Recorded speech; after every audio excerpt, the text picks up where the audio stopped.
자, 오늘은 이제 이집트에서 열린 평화회담.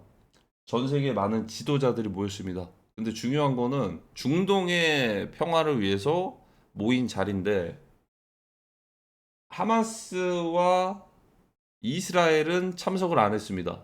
팔레스타인의 하마스 무장단체와. 그러니까 그들 없는 평화협정이에요. 이게 좀 아이러니하죠? 그러니까 당사자들 없는 평화협정이나 마찬가지입니다. 당사자들이 없는. 일단은 이스라엘도 참석을 안 했고 하마스도 참석을 안 했는데 각각 이유가 있다라고 해요. 특히나 하마스 같은 경우에는 강제로 무장단체 해체와 팔레스타인을 국가로 인정하지 않는 듯한 그런 상황으로 갈 것 같아서 참석을 안 했다. 뭐 이런 뉘앙스로 얘기를 했습니다. 그러니까 1단계로 인질은 석방은 하되 서로 인질 협상을 하지만 팔레스타인의 무장단체 하마스에 대한 해체와 무기를 반납하고 또 그리고 땅굴 터널 같은 그런 전술들을 전 세계에 공개를 하면서 그걸 파괴를 하는 조건이 바로 2단계 합의가 될 수 있는데 그거를 좀 의도적으로 피했다고 합니다. 사실 저희랑 전혀 관련이 없어 보이겠지만 하마스에서 수입했던 땅굴 기술이 북한에서 왔었대요. 그러면 그 전술이 전 세계 모든 사람들에게 공개가 될 건데 만약에요, if 만약에 그 전술을 북한에서 사용할 일이 있다라고 한다면은 공개가 되면 안 되겠죠. 그래서 아마 관련이 있을 수도 있다. 이건 단순히 중동 얘기가 아니고 건국 연도가 같은 이스라엘, 한국, 북한이 어, 관련이 있을 수가 있습니다. 자, 그래 평화 2020, 2025. 자, 평화 2025인데 사실 핵심은 러시아와 우크라이나죠. 일단 우크라이나의 토마호크를 제공하냐 안 하냐를 두고서 러시아 쪽에서도 미국을 굉장히 또 이제 견제를 하는 모습이 보이죠. 국가 단위로 봤을 때는 만약에 제공하면 우리도 가만히 있지 않을 것이다 이런 식으로 얘기를 했고 미국 쪽에서도 좀 세게 나갔습니다. 러시아가 전쟁을 멈추지 않으면 우리 토마호크 검토해 보겠다 이런 식으로. 그래서 젤렌스키 우크라이나 대통령이 미국의 백악관으로 다시 한번 갈 예정인데 거기에서 지난번처럼 뭐 라이브 방송에서 이뤄지겠죠. 뭐 이렇게 되면은 토마호크 뭐 제공하겠다 안 하겠다 이런 식으로 현재 시간으로도 지금도 러시아 우크라이나는 지금도 전쟁 중입니다. 자, 근데 가끔씩 한 번씩 이게 발동할 때가 있어요. 이거는 모든 상황에서 그런 건 아닌데요. 이렇게 유명 인물들이 얘기를 했던 것과 반대로 갈 때가 있습니다. 대표적으로 짐 크레이머 같은 인물은 좀 사실상 완전한 지표죠. 결정적인 시간에 긍정적인 바이더 딥이라든지 지금 암호화폐가 엄청난 호재인 것 같아요. 좋을 것 같아요라고 했는데 시장에서 하락했던 적이 많습니다. 근데 고장난 시계도 한 두 번씩은 10번 중에 한 두 번씩은 맞춘다라고 어, 가끔씩은 또 맞을 때도 있어요. 근데 확률상 반대 지표를 많이 실행했던 적이 있는데 자, 트럼프 대통령과 관련된 암호화폐 정책이나 이런 것들 아니면은 주식 시장은 지금의 10월 달까지 기준으로 봤을 때는 80% 정도는 다 맞았습니다. 올해 초까지만 해도 큰 하락을 한번 경험하긴 했는데 그거는 불가피했어요, 사실상. 트럼프 대통령의 의지가 아니고 북한에서 갑자기 이더리움을 해킹을 하기도 하고 전반적으로 이제 전쟁이 좀 가속화가 되면서 여러 곳들에서 국지전도 나고 막 하이브리드 전쟁 막 헬기도 막 떨어지고 막 이랬잖아요. 산불도 나기도 하고. 취임식 이후에 정세가 급변했던 시기가 있었는데 4월 달 이후에는 나름대로 평화를 찾았습니다. 자, 근데 오늘 피스 2025 이거 굉장히 좀 상징적인데 평화 2025인데 제가 부정적으로 보는 게 아니고 여기에 참석하지 않은 결정적인 중동의 그 이스라엘 그리고 하마스가 참석하지 않은 상태에서 이렇게 이루어진 게 좀 아이러니해요 이게. 음.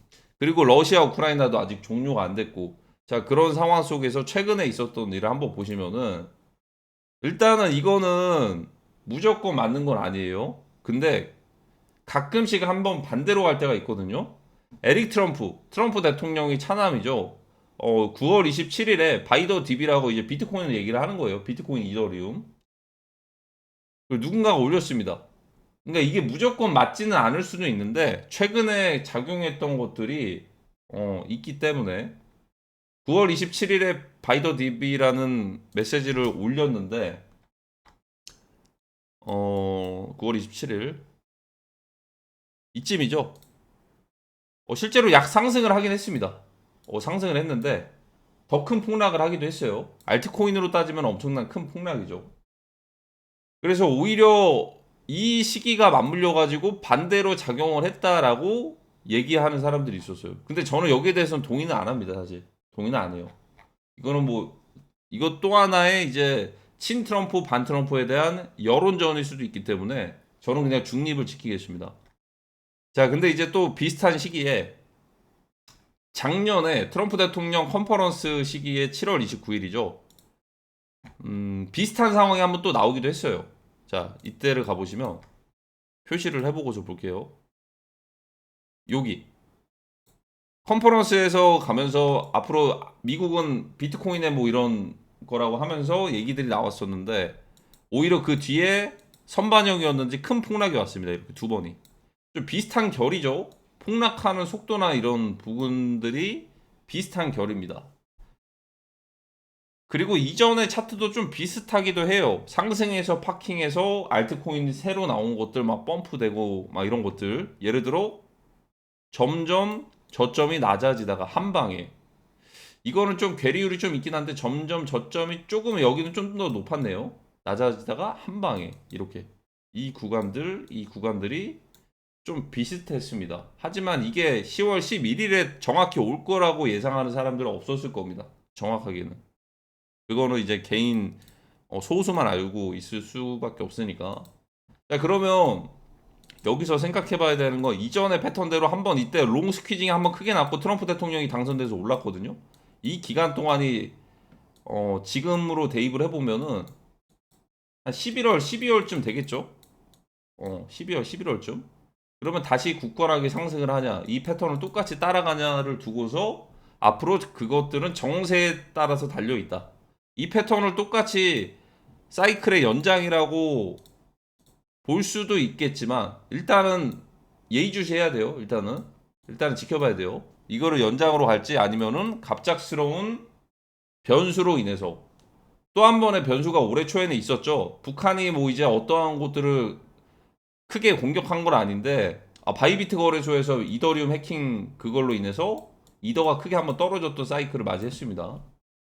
자, 이런 상황이 이번에 또다시 발생을 한다면 이번에는 단순히 사이버적인 공격이 아니고 군사적인 움직임일 수도 있을 겁니다. 최근에 그들은 특수훈련을 받고서 복귀를 했기 때문에. 자, 그러면 가끔씩 반대로 간다 했죠. 그러니까 80%는 정확하게 가는데 가끔씩 20%는 틀릴 수도 있다. 그건 근데 이제 유명인들의 의지가 아닐 수도 있는 거예요. 아니 그 타이밍에 그게 터졌는데 그 사람들이 그걸 싸줘한 건 아닐 거 아니에요. 그렇죠? 예를 들어 에릭 트럼프가 만약에 바이더 DB라고 해서 가격이 좀 올라가긴 했어요. 근데 그 뒤에 폭락을 했어. 그래서 이걸 끄집어 와서 에릭 트럼프가 사라고 했는데 떨어졌다라고 얘기하는 사람도 있을 거고 아니 그냥 이 시기에 맞춰가지고 폭락을 시키는 누군가도 있을 수도 있잖아요. 이게.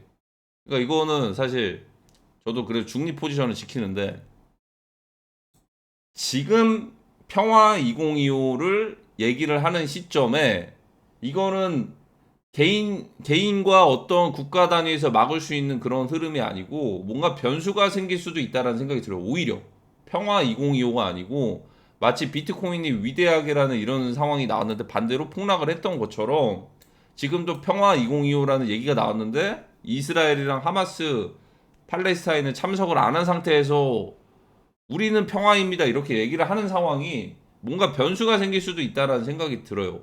그 트리거는 북한이 시작할 가능성이 높다라고 저는 보고 있고 여기까지가 제 그 소설입니다. 근거는 없어요. 자, 그러면 알트코인들의 미래는 어떻게 될까? 알트코인들의 운명은 사실상 제가 기준 지표로 매일 말씀드리는 것처럼 세이가 있지, 세이. 나름대로 신생 코인이면서 메이저급입니다. 근데 이런 애들도 바닥을 한번 찍었는데 이 정도면은 거의 코로나 빔 정도로 바닥을 찍은 수준이에요. 이 정도면 올라갈 일밖에 없기도 한데 이렇게까지 찍었으면 여기서 더 떨어지면 현물청산이거든요. 현물청산. 그러니까 이제 비트코인이랑 괴리율 자체가 달라서 이런 애들은 원래 비트 가격으로 따지면 여기쯤 이만치 갔어야 됐는데 이렇게 괴리율이 하락을 많이 한 상태여서 피크까지 하락까지 찍었어요. 근데 여기서 저는 좀 안심이 들진 않는 게 예를 들어 여기서 비트가 떨어지면 더 떨어질 수가 있어요. 이거는 확실하게 대답할 수가 없는 부분입니다. 왜냐하면 이미 몇 개월의 시간이 지났음에도 바닥에 바닥을 찍는 애들이 정말 많거든요. 몇 개월의 시간이 지났음에도. 그래도 이거는 뭐 그나마 펌프가 됐었기 때문에 좀 다행인데 디센트럴라이즈는 요거 차트로 보면 이게 좀 비슷할까? 하락을 했음에도 불구하고 하락을 했어도 오랜 기간 동안 이 바닥에서 구간 동안 맴돈 게 2018년에서 19년이었어요. 이 기간이 이것도 나름대로 신생 코인이었거든요. 2017년에 나와가지고. 근데 이거를 좀 비교를 세이랑 한번 해보면은 지금 그리고 코인 시장에 참여자들이 많다라는 기준 하에 신생 코인 치고는 아직 텀이 사이클이 훨씬 더 많이 남은 것 같죠. 저 하락 사이클이 이쪽이라고 한다면 이 침체 기간이 있을 수가 있단 말이죠. 경기 침체 마냥. 그러면은 큰 상승도 안 하고 하락도 안 하고 줄줄 그냥 흐르면서 특히나 이제 최근에 나오는 신생 코인들은 2027년까지 락업 해제되는 애들이 많아요. 매일같이 달마다 코인들이 풀려요. 그래서 가격이 떨어져도 시가총액이 오히려 올라가는 경우도 있어요. 물량이 더 많이 풀리는 날은. 그럼 알트코인이 설 수 있는 자리는 없어지는 거예요. 그러면 어떻게 되냐면 루나 코인의 도건이 얘기했던 것처럼 알트코인의 99%는 사라지는 거예요. 사실 쓸모가 없어지는 겁니다. 그러면 쓸모가 있어지는 알트코인은 뭐가 되냐? 예를 들어 대장급들 있죠. 예를 들어 뭐 체인링크나 이런 애들 있죠. 체인링크, 뭐 솔라나 이런 애들은 사라지진 않을 거예요. 제가 볼 때는. 근데 거기에 이제 알트코인이라는 대체 비트코인 이외의 코인 알트코인이라고 하잖아요. 여기 안에 뭐 민코인이 들어갈 수도 있는 건데 저는 이것 자체가 민코인이 대체할 거라고 생각이 듭니다. 더 이상의 알트코인의 펀더멘탈은 없어질 거예요. 왜냐하면 민코인 자체가 사실상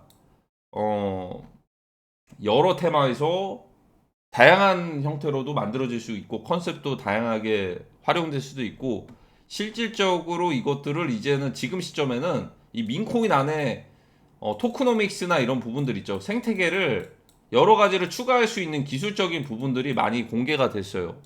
예전 2017년이면 모르겠는데 뭐 대표적인 사례가 펌프펀 같은 거죠. 펌프펀 민코인을 초창기에 런치패드 형식으로 구매하고 서로 라이브 방송도 틀어주고 좋아요도 하고 여기에 뭐 랭킹까지 있고 이런 여러 가지 유틸리티적인 기능들 있잖아요. 이거를 알트코인에다가 하기에는 펀더멘탈이 부족한데 이거를 민코인에다가 하면 펀더멘탈이 굉장히 좀 이제 화끈할 거란 말이죠. 이거 자체가 사라질 거예요. 이제 이게 알트가 사라지진 않는데 이거 의미 자체가 사라질 거란 얘기입니다. 그리고 지금 시간대도 계속 풀매수하고 이제 예를 들어서 풀매수까지는 아니고 어쨌든 하나의 알트코인에 계속 이제 목매어 있으면은 무한 매집 단계를 들어가게 돼요. 대표적으로 플로우라는 코인이 있거든요. 이것도 NFT 테마에서 굉장히 핫했던 건데 27달러짜리가요 0.29달러 됐어요. 몇 년 만에요? 3년 만에. 바닥에서 반등할 기미조차도 안 보이는 거예요. 바닥을 찍고서 27달러짜리가 몇 토막이죠? 100토막이 됐어요. 그럼 대표적으로 지금 새로 나온 신생 코인들 있죠? 이걸 그대로 대입을 해볼게요. 지금 1달러짜리가 그나마 0.2달러가 됐어요. 앞으로 그럼 27년에 어떻게 될 수 있냐? 아까 그 뭐였죠? 플로우에다가 대입을 하면 100토막 났죠? 1달러가 100토막이면 0.01달러예요. 지금 0.2달러고. 이렇게 될 수도 있어요. 알트코인들이 설 기회가 없다라는 거예요. 그러니까 트렌드를 좀 빠르게 눈치를 채야 됩니다. 제가 볼 때는 2017년, 2021년과 같은 알트코인 불장은 없습니다. 그나마 좀 선방하고 있는 애들은 신생 코인들이 그나마 요즘에는 바이낸스 선물 상장이나 팬케이크 수합에서 그 스테이블 코인 마켓 페어 추가돼가지고 USDC, USDT 같은 애들이 치고 올라가는 그런 모습을 보여주는데 대표적으로 플로우 같은 애들도 요렇게 됐어요. 이런 현상이 왜 나냐면 이 코인들을 대체할 코인들이 굉장히 많다라는 겁니다. 요것들을 대체할 코인들이 굉장히 많아요. 차라리 새로 하나 내는 게 더 좋아요. 새로 하나. 그리고 새로 내는 것도 쉽잖아요, 이게. 그래서 이쪽의 펀더멘탈은 더 이제 침체기를 갖게 될 것이다. 그 시작이 언제냐? 3차 세계대전. 이 기간 동안 침체기를 더 겪게 될 수도 있을 겁니다. 그러면 제가 말씀드렸던 건 5가지입니다. 4가지. 이때 수혜를 볼 것들은 뭐냐? 3차 세계대전 때. 위험자산, 안전자산으로 분류가 되겠죠? 지금 당장은 안전자산처럼 비트코인도 느껴질 수도 있는데 비트코인은요 지금 역할이요 위험자산에 속하면서 인플레이션 해칭용 정도로만 작용합니다. 이게 전쟁 해칭용이 아니에요. 비트코인이 전쟁 안전자산 해칭용이 아니란 말입니다. 안전자산은 USDT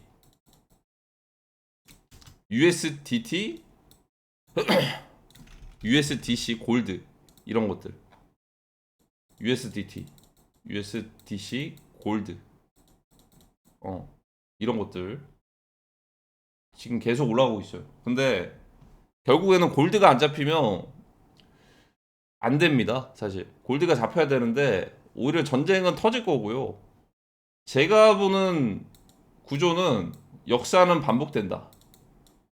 1차 세계대전, 2차 세계대전 승전국과 패전국들은 단순히 경제적인 보상, 화폐에 대한 보상뿐만이 아니고 어떠한 기술들이랑 어떠한 기업들이랑 뭐 예를 들어서 골드 이런 것들을 승전국에게 다 줬습니다. 전쟁에서 패했기 때문입니다. 지금 WW3가 당장 일어난 것 같지 않지만 지금 이미 하이브리드 전쟁 중이고요. 이거 전쟁은 이미 지금 미국이 지금 승리하고 있어요. 왜냐면 최근에 그러니까 틱톡 인수라든지 이런 것들 있죠. 이런 부분들을 이미 승리하고 있는 거예요. 언제부터요? 트럼프 대통령이 대선 복귀하는 순간부터. 그러니까 이제 마가 쪽의 역할이 굉장히 컸겠죠. 압도적인 승리를 했어야 됐을 겁니다. 그렇지 않았으면 미국에서 내전이 먼저 발생했을 거예요, 작년에. 근데 여기서 끝난 게 아닐 수도 있다라는 말이죠. 물리적인 전쟁 이게 남았을 수도 있어요. 최후의 저항이죠. 저항치고는 근데 셀 겁니다. 왜냐하면 2차 세계대전 당시에 아시아의 패권을 장악 중인 건 일본이었습니다. 그때 일본은 핵을 가지고 있진 않았지만 유리한 게 하나가 있었습니다. 그게 이제 항공모함이었어요. 항공모함이었고 여기에서 견제할 수 있었던 게 바로 이제 태평양의 미군 기지였어요. 그리고 동남아시아를 또 이제 이동하는 것도 항공모함으로 이제 비행기랑 같이 해가지고 이동할 수도 있었고 항공모함을 그때 당시에 보유하고 있었던 나라들이 몇 없었습니다. 근데 일본은 가지고 있었다. 자, 그렇기 때문에 여기서 한번 도전을 했던 거예요. 진주만 해군기지를 공격을 함으로써 미군이 아시아에 대한 그런 것들을 관여하지 못하게 하도록. 물론 그 전에 원유 같은 것들 수출하는 것들을 다 차단을 하기도 했습니다. 그래서 비축했던 것들로만 전쟁을 치르는 상황에서 완전 차단을 하니까 이렇게 시도를 한 겁니다. 그러니까 그 전에도 미국이랑 일본은 말 그대로 하이브리드로 견제는 서로 하고 있었어요. 그러니까 예를 들어 수출 같은 거 제한하고 원유 같은 것들 막 이제 프리미엄 붙고 원유 같은 것도 결국에는 차단을 해버리고 하니까 이걸 안 되겠다. 일본이 우리가 직접 채굴을 하자라는 생각으로 동남아시아를 그냥 먹어버리자. 거기서 우리가 채굴을 하자라는 생각으로 전쟁을 한 건데 그 앞을 가로막고 있었던 게 필리핀이었다 이 말입니다. 필리핀. 왜냐하면 필리핀은 미국의 식민지였으니까 필리핀을 공격하는 건 미국을 공격하는 거니까 동남아시아를 못 먹겠지라고 생각을 했는데 두 가지 전술을 다 펼쳤던 거예요. 일단은 태평양의 해군기지 진주만으로 공습을 한과 동시에 동남아를 동시에 쳤던 거예요. 이걸 생각을 못 했대요. 그래서 역사책에 실린 거고. 지금 남아있는 상황이 이미 하이브리드 전쟁은 미국이 승리를 했지만 지금 WW3는 물리적인 전쟁, 이거 최후의 저항이란 말이죠. 최후의 전쟁. 이거 남았을 수도 있어요. 금값이 계속 올라가잖아요. 금값이 올라가고 지금 원래는 기존의 패권, 극과 극의 대립을 이루죠. 중국은 반크립토고 미국은 친크립토예요. 지금 바뀌었어요. 어느 순간에. 그리고 해시레이트도 미국 쪽이 훨씬 더 많아졌어요. 2022년 그 크립토가 전체적으로 파산했던 그런 시기들 있죠. 침체기 있었던. 자, 그럼 반크립토면은 예를 들어서 지금 중국에서도 미국채를 매도하고 막 이런 식으로 하잖아요. 그러면 예를 들어서 비트코인이나 이런 것들 지분들이 있으면 이거를 시장에다 매도할 수도 있어요. 뭐 요즘 같은 경우는 하이퍼리퀴드나 이런 덱스 거래소에서 매도할 수도 있고, 아니면 이런 역할을 북한이 할 수도 있고요. 대립관계이긴 하지만 그 전에 일단 중립을 지키며 창펑자오가 그 질서를 일단 잡고 있겠죠. BNB. 하지만 얼마 안 남은 것 같다. 얼마 남지 않았어요. 제가 볼 때 얼마 남지 않았습니다. 그래서 오늘 보는 거는 뭐냐면 한 번쯤은 반대 상황에 대해서도 열어둬야 된다. 이거는 이제 사실 개개인의 의지가 아니고 막을 수 없는 영역일 수도 있잖아요. 예를 들어서 트럼프 대통령이 만약에 위대한 비트코인은 엄청나고 위대할 겁니다라고 했는데 누군가 소수의 고래가 던지면은 그 하락을 누가 막겠어요. 그렇다고 해서 트럼프 대통령이 비트코인 11만 달러를 뭐 리딩방처럼 지켜줄 겁니다 이런 식으로 안 하잖아요. 그런 것처럼 전 세계는 평화로울 거고 3차 세계대전은 없을 것이다라고 하는데 그 반대 트리거를 작용할 사람들이 있으면은 그건 막을 수가 없다라는 거죠. 그러면 그 다음 상황에 대해서 미리 준비하시는 게 좋을 거예요. 미리 준비해야 됩니다. 왜냐면 막상 딱 터지면은 지금부터 그런 사실을 알고 있는 사람이 이미 많은 상태면 이미 은행은 뱅크런이 났을 겁니다. 뱅크런. 그리고 이제 어디 뭐 식품이나 식자재 마트, 코스트코 이런 곳들 막 엄청 동났을 거예요. 다들 막 이제 쟁겨놔야 된다 미리. 그러면 그 순간부터가 완전히 시장이 혼란스럽겠죠. 그러니까 뭐냐면 혼란스럽기 전에까지는 안정적이고 평화로운 것처럼 유지가 되는데 어느 순간 질서가 딱 무너지는 순간 그때는 걷잡을 수 없이 그때는 시작되는 거죠. 그러니까 그 전까지는 아무 일 없는 것처럼 평화롭게 가는데 그게 딱 터지는 건 한순간이다. 마치 IMF처럼 이것도 전날까지만 해도 경제 좋고 안전하고 그렇다라고 했는데 그 다음날에 일간지 신문이 이렇게 나왔어요. 그때 당시 일간지 신문도 있을 거예요. 다음날에 어느 순간 한 번에 터졌단 말이죠 이게. 근데 그게 똑같이 지금 IMF가 아니고 지금은 전쟁 가능성이 높아요 지금은.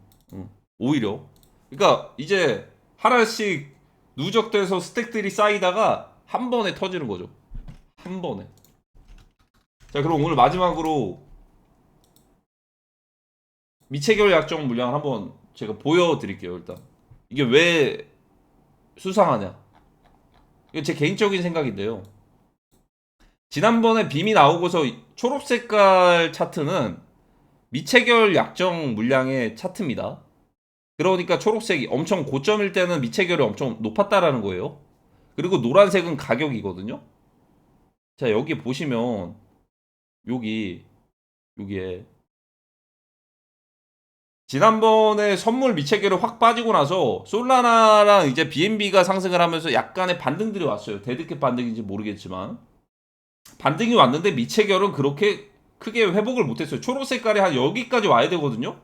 이게 진짜 만약에 큰 조정이고 그랬으면 미체결 털린 것들 바로 이제 롱 들어와가지고 다시 채워 넣을 거예요. 롱 포지션을. 왜냐하면 이게 엄청난 조정이면 더 크게 올라갈 수 있는 그런 징조인데, 근데 솔라나도 그렇고 얘네들이 회복을 못했어요. 미체결 약정 물량이 선물 포지션이 올라갈 거면 선물 포지션이 롱 포지션으로 채워져 가지고 무조건 회복을 해야 된단 말이죠.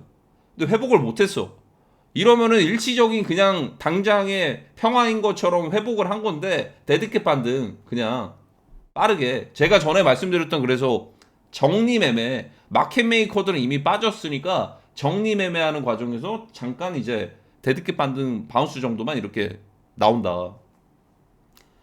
자, 원래 솔라나 가격이 이때였을 때는 초록 색깔이 여기였어요. 미채결이.